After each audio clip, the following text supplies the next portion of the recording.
Are you looking for a project that offers different revenue streams outside of their own ecosystem? Well, in this video, we're going to be taking a look at a project that offers that. It's not even launched yet, and they're already offering services. So stay tuned and enjoy the video.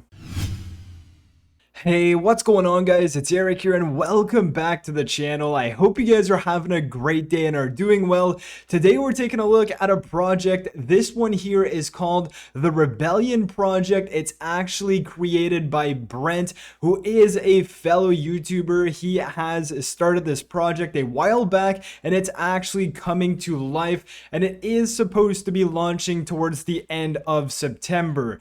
Now you may be asking yourself, well, why in the world am I bringing this project? What is this project? Are we talking about another rebase project? Are we talking about a project that doesn't have any utility and that doesn't have any revenue streams outside of its own ecosystem?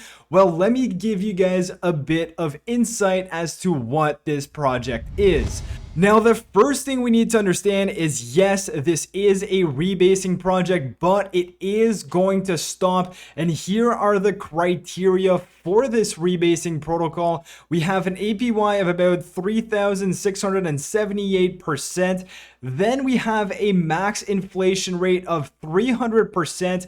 So this is where it gets interesting, because rebase projects, as we know, they usually don't have a fixed supply and they don't have a max inflation rate, which is where the inflation becomes a problem. It just inflates, and your price just doesn't really go up with it, because you can't have a $1 trillion market cap when we're talking about a very small DeFi project. So here we have a max inflation rate, and we also have a inflating minimum for 140 days. So it means that for the first few months, it is going to have their rebase, but afterwards, it's going to stop this rebase. And another great thing about this rebasing aspect is that they have a max supply of 400 million Rebel tokens.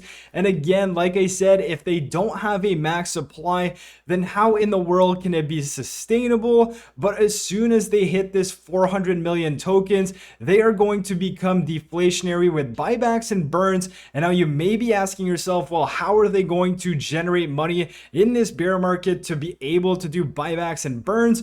Well, this, if we jump straight into their products and services, this is what I want to really emphasize everything on, because we are going to be talking about how they make money outside of them just selling their tokens to the community. Because at the end of the day, you need to have other revenue sources that are coming into your project that don't rely on the investors within your own project.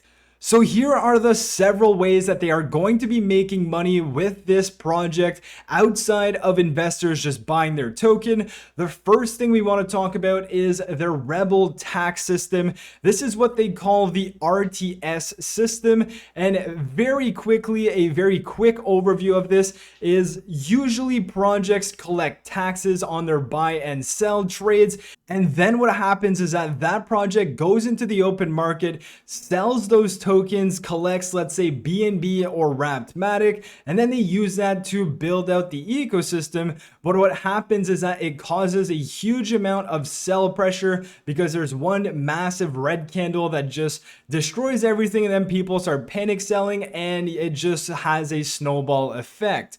So what does the RTS system have is that it allows protocols to collect taxes from the opposite side of the liquidity pool. So again, let's say we have Matic and token A.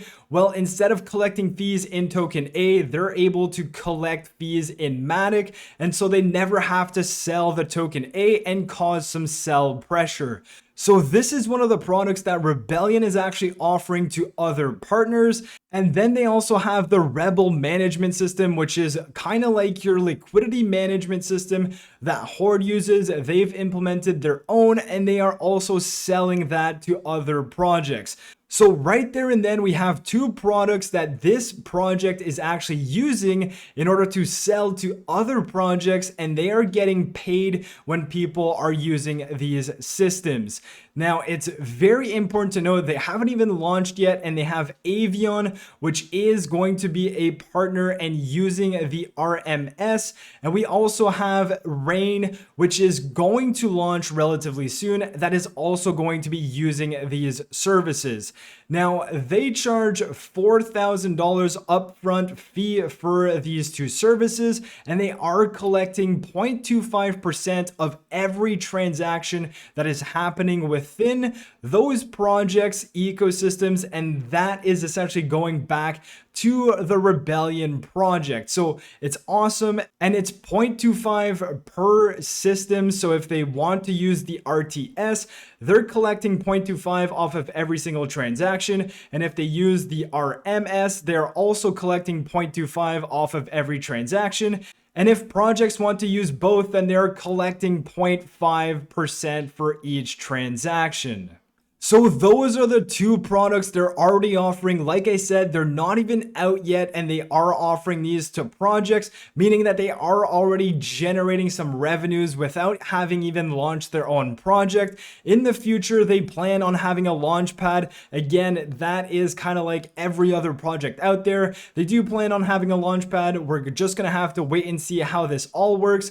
Now, another way they plan on bringing even more revenue to their own project without using their own investors is from the On-Chain Alliance. Now, the On-Chain Alliance has a KYC service, it has an audit service, it also has a market service, and soon to announce a swap service. But if we take a look at the KYC and audits, we all know what that means. Other projects are going to pay on-chain in order to have a KYC, in order to be verified by them, and also to have their contracts verified by them through an audit. So that's going to be another revenue source. And they also plan on bringing this markets, which is basically a place where members can list and offer their services. This is very interesting. It's going to allow other projects, let's say, to hire people. It's going to be able to say whether one person is doxed or KYC'd, or which projects they're associated with a rating system. So this is very interesting and another aspect of what on-chain is going to be offering the community. And it's also another way they plan on bringing revenue into the Rebellion's ecosystem. Now, like I said, the project is supposed to launch towards the end of September. There is a base APY with different parameters as to why this APY and this inflation may be sustainable, and it's a lot better than other inflationary projects. There are NFTs which you can buy in order to boost that APY. We're not going to talk about all of that, but there are 10,000 NFTs, and the NFTs are also eventually supposed to have a utility within the game that they are planning on bringing. So they do plan on bringing their gaming aspect of this. It's going to be similar to a Clash of Clans on mobile, so that's going to be interesting, but I didn't want to cover that much because that is something down the road, and right now we can only focus on what we have and different revenue streams that they are trying to implement and have within this ecosystem. So again, nothing I say here is financial advice. I haven't even made up my mind if I'm going to be investing in this one. It's very interesting though, because they are already making some revenue and they are partnering with projects that want to use their services before they even launch their own project. So with all of that being said, that's what I wanted to share with you guys. The one piece of advice I can and will give you is do not invest money that you can't afford to lose. So with all of that being said, I hope you guys enjoyed the video. If you did, smash the like button. If you are new to the channel, make sure you subscribe, and I'll catch you guys in my next video. Peace.